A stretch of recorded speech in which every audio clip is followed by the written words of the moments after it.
So this woman, Krystena, out of Georgia, decided she wanted to have a baby. However, she had chosen to do so through a process known as in vitro fertilization, which, in her case, a fertility clinic would take one of her eggs, then fertilize it in their lab using a male donor of her choosing. So she goes in, she's flipping through a book of male donors that she can choose from, and there he was, a white male with dirty blonde hair and blue eyes. She had found who she felt was the perfect donor. And at this point, she goes through months and months of appointments, getting injections, getting checkups, making sure she was completely healthy and ready for this process. They then fertilize an egg, plant it into her womb, and she was pregnant with her future child. Or so she thought. You see, Krystena ended up getting the shock of a lifetime when in roughly 9 months, she gave birth to a black baby. And although there had clearly been a mix-up at the clinic, Krystena immediately felt a strong connection to the baby boy. But at any rate, roughly 1 month later, Krystena requested a DNA test that ultimately confirmed her worst fears. There was no match to herself or her donor. Turns out, they had used an embryo that belonged to a completely different couple.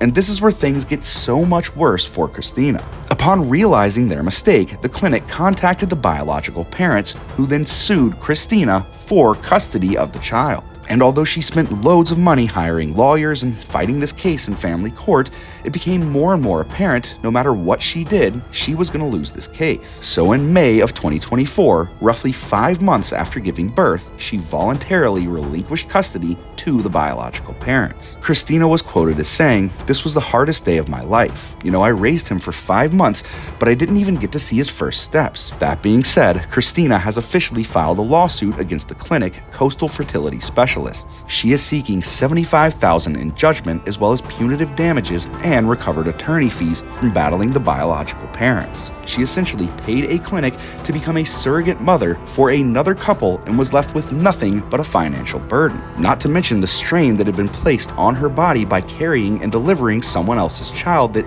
she's not even allowed to see anymore. Anyway, what do y'all think?